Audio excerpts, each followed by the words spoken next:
ये हमारा टॉपिक है मोमेंटम, लेकिन हम लोग ये डायनेमिक्स का सेक्शन है। डायनेमिक्स क्या है, हम लोग को आना चाहिए कि what is dynamics.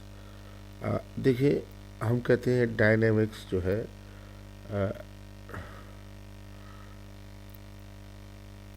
Dynamics dynamics it is the branch of the physics, it is the branch of the physics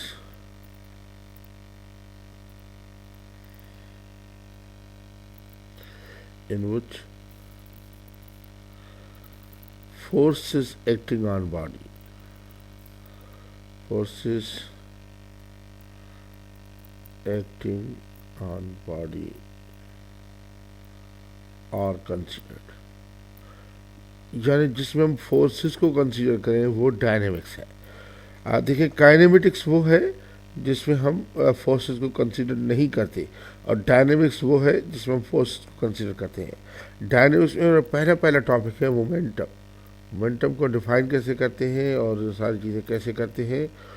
देखिए, मोमेंटम पहले अगर मैं लिखूँ मोमेंटम, पहले हमें इसकी डेफिनेशन चाहिए। मोमेंटम की डेफिनेशन चंद है। अब मैं प्रायोरिटी वाइज दिख रहा हूँ क्योंकि एमसीक्यूज होते हैं आपके ए लेवल्स में, तो आप कुछ भी लिख सकते हैं। मैं तो पहली डेफिनेशन लिखूँगा कि मोमेंटम को अगर मैं ऐसे लिख दूँ, मोमेंटम इज इक्वल टू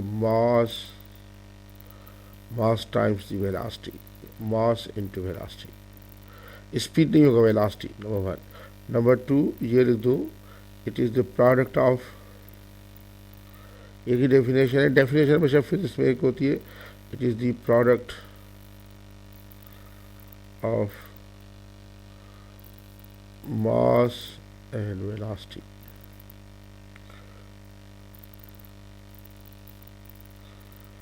या थर्ड डेफिनेशन ये भी आप लिख सकते हैं। देखिए, ये दूसरी डेफिनेशन। तीसरी ये लिख देते हैं कि P is equal to M mathematically. फिर हम हर किसी टर्म को डिफाइन करेंगे। अब जब मैंने कहा P is equal M V, तो मैं कहूँगा where P is momentum,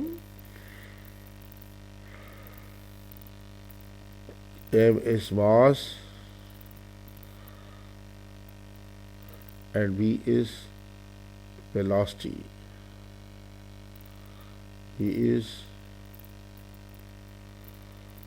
velocity। तो इस तरीके से, यानी P is equal mass into velocity या मास इंटू मोमेंटम। देखिए, ये वेक्टर क्वांटिटी है, it is a vector quantity.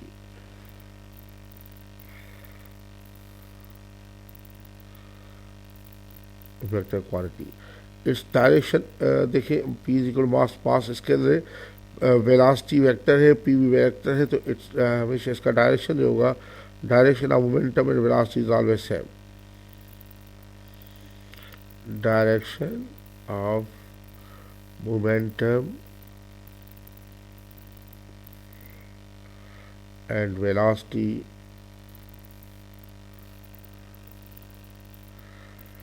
is same।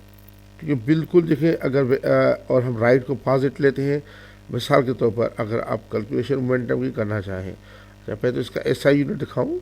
देखिए, इसका एसआई यूनिट जो होता है, SI unit of momentum is,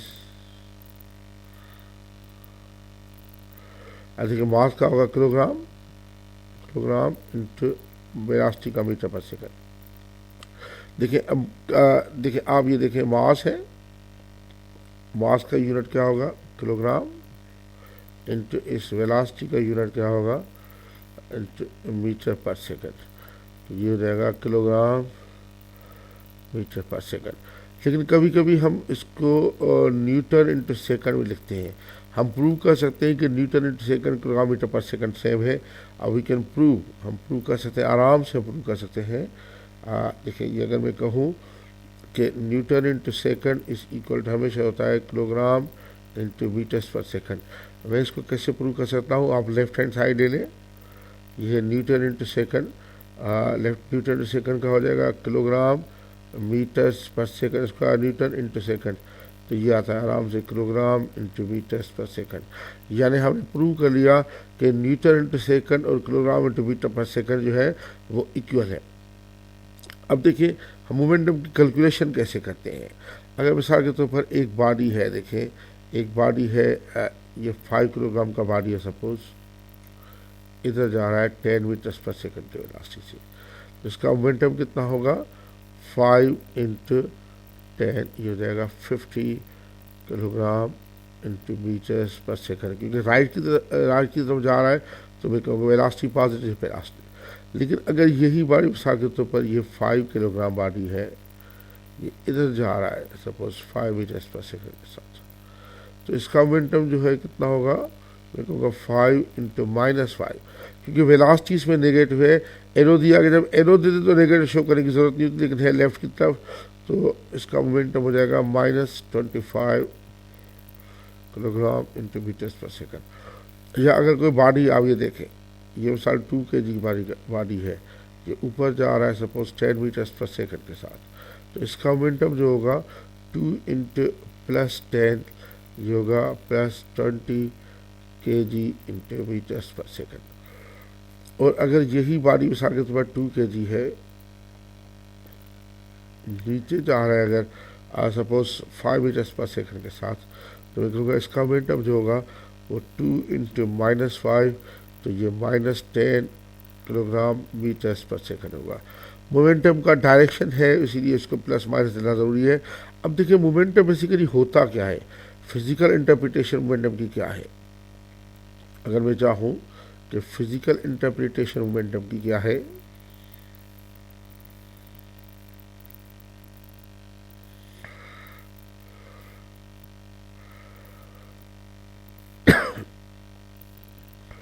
physical interpretation of momentum की, देखिए हम फिजिकल इंटरप्रिटेशन मोमेंटम की कहते हैं कि बेसिकली वो तो होता है, डेफिनेशन नहीं है, हम ये कहते हैं it is the physical quantity by which we जज,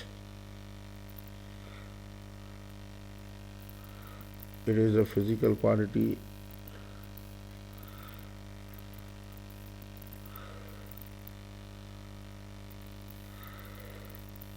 by which we judge how difficult is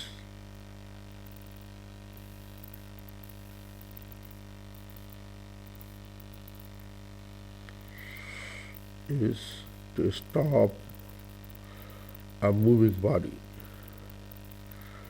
यानी एक बॉडी अगर मूव कर रहा है उसको स्टॉप करना कितना मुश्किल है, जितना स्टॉप करना मुश्किल होगा उसका मोमेंटम ज़्यादा होगा।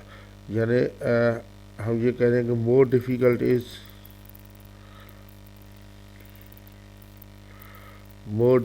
Is to stop the body,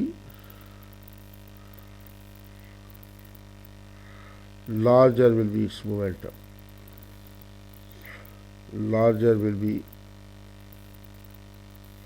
its momentum। और जाहिर बात है ये सब दो चीज़ में डिपेंड करता है, एक है मास, एक वेलोसिटी पे। अब देखिए हम ये सबूत कर सकते प्रूव कर सकते हैं कि ये मास पे कैसे डिपेंड करता है। अगर मैं कहूँ कि momentum depends upon mass, momentum depends upon mass, mass पे डिपेंड करता है मोमेंटम। तो अगर इसके लिए आप एक्सपेरिमेंट कर सकते हैं कि मिसाल के तौर पर ये आप ग्राउंड ले लें, सैंडी ग्राउंड ले लें, या सैंडी ग्राउंड जिस पे सैंड है बिल्कुल, इधर से आप दो एक जैसी गेंदें, एक टेनिस गेंद और एक इसी तरह की लेड गेंद, ये लेड है और ये टेनिस, और बिल्कुल सेम हाइट से गिराए, सेम हाइट से गिराए, हाइट सेम है। तो यानी इनकी जब ये हिट करेंगे इसको इधर हिट, तो इनकी वेलोसिटी सेम होगी। आप देखेंगे जब ये आएगा तो ये बिल्कुल जो है ना, ये इधर सैंड पे ही हो जाएगा, और ये जो है ये बॉडी अंदर पियर्स कर जाएगा, लेड बॉडी। यानी इसका मकसद है कि लेड वाले को रोकना मुश्किल है। अब वेलोसिटी सेम है और मासेस डिफरेंट है, जिसका मास ज़्यादा है उसका मोमेंटम ज़्यादा है, इस वजह से मोमेंटम में प्रोडक्ट मास का है। इसी तरह अगर मैं वेलोसिटी का कहूँ, अगर मैं कहूँ कि यानी मोमेंटम डिपेंड्स अपॉन वेलोसिटी, तो कैसे कह सकता हूँ?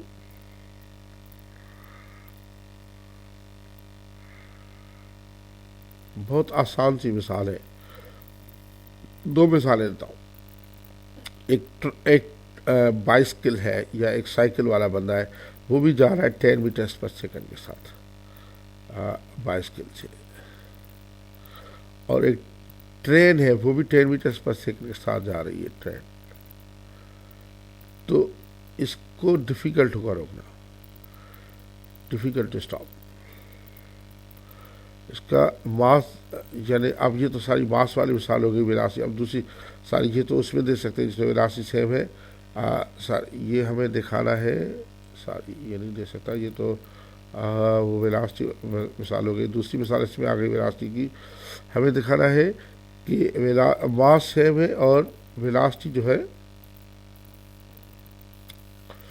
वेलोसिटी डिफरेंट है। फॉर एग्जांपल बहुत आसान मिसाल, एक बुलेट है, बुलेट है,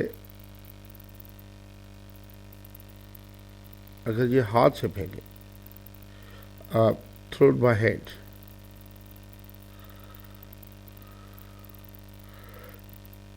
थ्रो इट बाय हैंड, इसको रोकना बहुत ज़्यादा इजी होगा, इजी टू स्टॉप। लेकिन वही अगर ये बुलेट है, मिसाल के तौर पर, अब यही बुलेट रिवॉल्वर के साथ फेंके, ये same bullet, thrown by revolver और गन, थ्रोन बाय गन, तो not difficult to stop, very difficult to stop, not easy to stop, बल्कि difficult to stop, almost impossible. आप देखें मुंह में इसका जो है मास सेम है लेकिन वेलोसिटी डिफरेंट है, और पहले केस में यह था। तो हमने जो देखा कि मोमेंटम को क्या करेंगे, डेफिनेशन मोमेंटम की करेंगे। मैं सब रिवीजन कर रहा हूँ। अगर रिवीजन के तौर पर मैं कहूँ कि क्या क्या चीज़ें लूँगा, कि मोमेंटम जो होगा, मैं कहूँगा momentum product is the product of mass and velocity. Vector है, उसका वही डायरेक्शन होगा जो प्रेशर का डायरेक्शन है, सारी मोमेंटम का डायरेक्शन, पी प्रेशर नहीं, ये सारी मोमेंटम है, और वेलोसिटी का डायरेक्शन है, मोमेंटम का वही डायरेक्शन होगा जो वेलोसिटी का डायरेक्शन है। इसका एसआई यूनिट जो है वो kilogram into metres per second होगा या फिर लीटर इंटू सेकंड होगा। और दूसरी बात ये है कि ये वो क्वांटिटी है जिससे हमें पता चलता है कि कोई बॉडी कितना रोकना मुश्किल है। और अगर कोई बॉडी राइट मूव कर रहा है, देखिए अगर कोई बॉडी राइट मूव कर रहा है, ऐसे मूव कर रहा है, तो उसका मोमेंटम पॉजिटिव होगा। अगर कोई बॉडी लेफ्ट मूव कर रहा है तो उसका मोमेंटम नेगेटिव होगा। अगर कोई बॉडी ऊपर मूव कर रहा है तो उसका मोमेंटम पॉजिटिव होगा। कोई बॉडी नीचे मूव कर रहा है, नीचे मूव कर तो उसका मोमेंटम नेगेटिव होगा। तो ये हमारा मोमेंटम का टॉपिक है।